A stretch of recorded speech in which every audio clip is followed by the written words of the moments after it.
Welcome back to Pause to Unedit Yourself, a podcast where reflection meets transformation, where we explore the art of becoming one intentional pause at a time.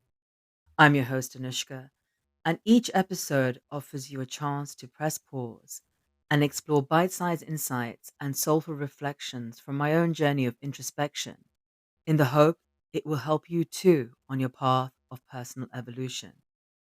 Whether you're feeling stuck, seeking clarity, or simply wanting to expand, my hope is that this becomes a space of inspiration and deep remembering, guiding you to evolve from within and uncover the infinite potential that lies inside each and every one of you. Today, I wanted to pose a few questions before we kind of dive in.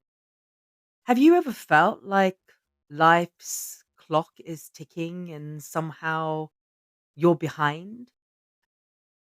This week, I was catching up with a few friends, and each of them, they're all at different points in their life. They were all feeling the same thing, this pressure to have arrived, this comparison, the self doubt, the fear that maybe it's too late, that we're too behind. And if I change the direction, that we're too old and that it might not ever work out. These feelings of not being good enough, and that if we take this leap now, it might not work out. And I recognize something in those conversations, reflection. And the truth be told, I've been feeling like that as well of late. And that moment where everything feels uncertain, but there is something inside of you that is nudging you to move, to begin again, and to take that next step, even when you can't see that full path. And so today I wanted to share with you that prep talk that I had with myself and that I shared with my friends. So, one was a reminder that life is not a race. There is no competition. You are on your own timelines. And it's challenging sometimes that we fall back into the same rhythms and we forget. You see, comparison is that thief of joy and it is the source of all anxiety. Because the moment you compare your path to someone else, you start to disconnect from your own. You start living someone else's life instead of your own truth. You have to remember everyone has their own unique journey. And the reality is, there is no one correct path because there is only your path. And the minute you start comparing yourself to someone else, what happens? You start living their life, not yours. What's right for them is not right for you. We all have our individual blueprint. What is right for someone else is not necessarily the path for you. So stay in your lane and trust your pace. Your life isn't meant to look like anyone else's because you aren't anyone else. And life truly begins when you start living and stop comparing. Shift from comparison to celebrating each other, accepting everyone for who they are, and trust you are enough. One size does not fit all. We all have our individual gifts to share with the world. And how someone else shows up and shares their gifts is their journey, it's their spark of light. And comparison just dims your light that is really aching to be seen. Two, doubt is the ego keeping you small. There's this quote you might have heard. It says, "A bird spent years singing in a cage with a door wide open, not because it couldn't fly, but because it didn't believe the sky was meant for it." Unquote. You see, the doubts and fears that creep up on us is quite simply your ego wanting to keep you small, caged up like that bird, confined, and creating that safety. So it creates these fears based on thoughts and doubts. But your higher self is nudging you, is guiding you, is whispering to you, trying to get you out of that comfort zone. And your ego is going to try to bring you back down. And so when there is that tension between the two, there is actually that sign that something new wants to emerge. And all needs to happen is for you to break free from those confines of that cage, of that box. And it's true, it is challenging because the path isn't always clear. It does ask something of us. It asks us to meet the unknown with courage, to choose that trust over fear. And the only thing that ever really stands in your way is that story that says we can't, that you can't. You see, the purpose of life isn't something we find, it's something we live. And when we align with our deeper calling, something shifts. We stop pushing and we start flowing.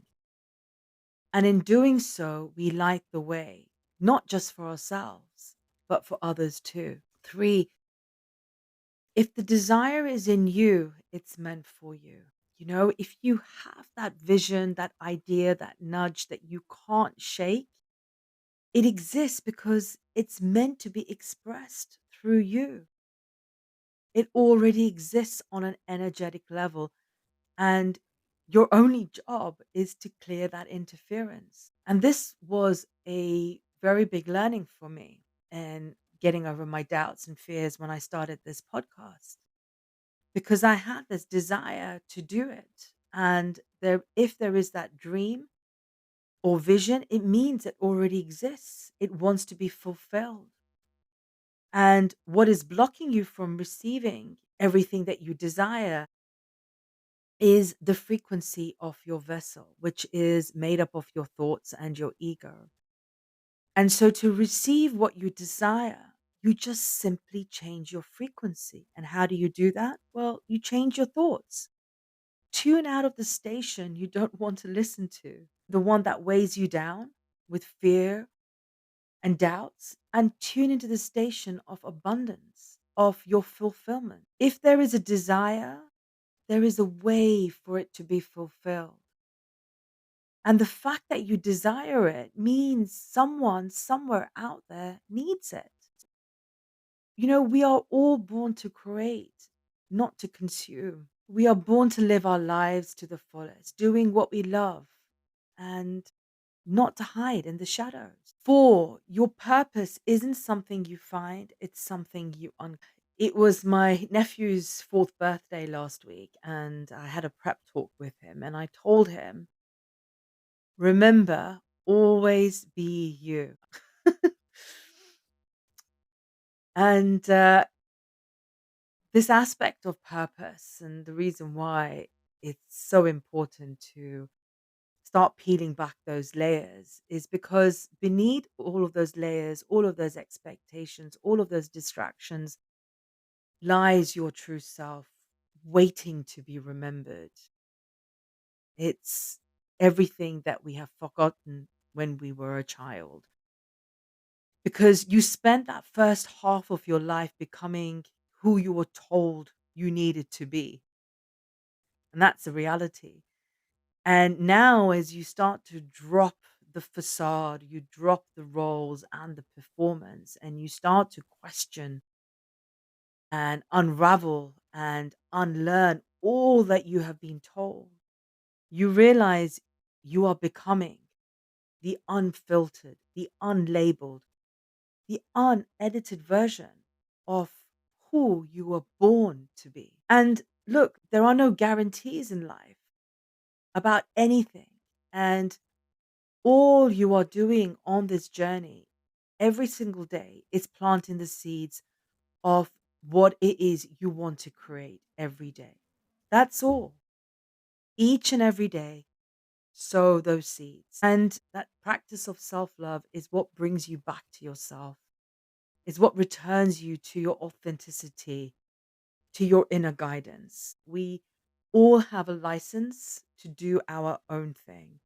So give yourself that permission to be you. And five, there is no one right definition of success. This old programming that tells you that success looks a certain way, but it's time to define it on your own terms. And I was reading somewhere that like 95% of your actions comes from your subconscious mind.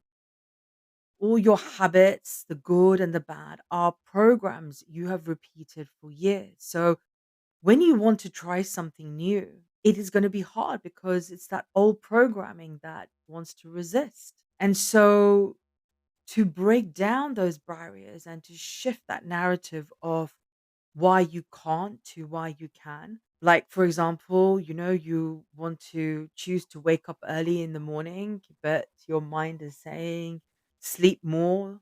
No, you need your sleep. Um, it's in that exact moment that you have a choice to evolve or to repeat. And every time you pause and you choose a different thought, you choose yourself, you create a new reality. You bring yourself closer to that desired reality that you want to create. And maybe it's peace, maybe it's freedom. Whatever it is, you get to choose your definition of success and live by that, not by someone else's. So here are four gentle, tough loves that I'm sharing to stop doing, right? One, stop comparing. Comparison dims your light. It creates anxiety. It disconnects you from yourself. If someone triggers you, use it as a mirror, but not as a measurement. To stop speaking to yourself in a voice you would never use with someone you love. Be kinder to yourself. You know, you're doing better than you think. Three, stop apologizing for your dreams. You are allowed to want more. You don't need to shrink or justify your desires. They were given to you for a reason. Four, stop dimming your light to fit in. You weren't born to be hidden.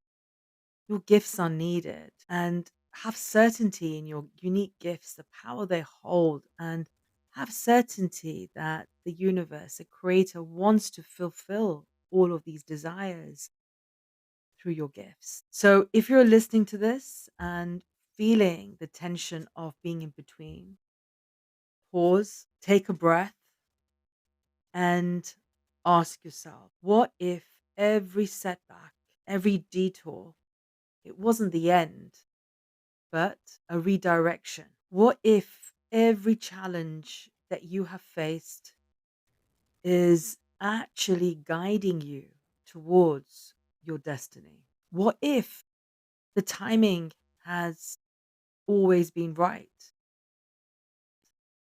even when it doesn't feel like it?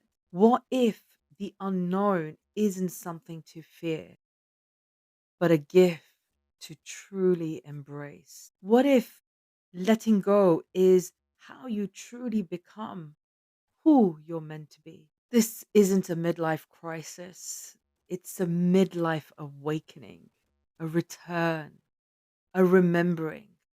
It's a chance to unedit yourself. You don't need guarantees. All you can do is show up and plant the seeds day by day, thought by thought, and trust not in the outcome, but in who you are becoming. Your time is valuable, it's the most precious commodity. So, thank you so much for being here and sharing this space with me today. Thank you for pressing pause and choosing to journey inward. daring to become the highest expression of yourself. As always, I use these episodes as reminders for myself, like mini guides that you can refer to whenever you need a check in with yourself for a moment of recalibration. So feel free to save them and share them with someone who might need to hear them. And do share your comments and feedback too. It will help me to know what resonates for you and what you would like to hear more of. See you on the next episode.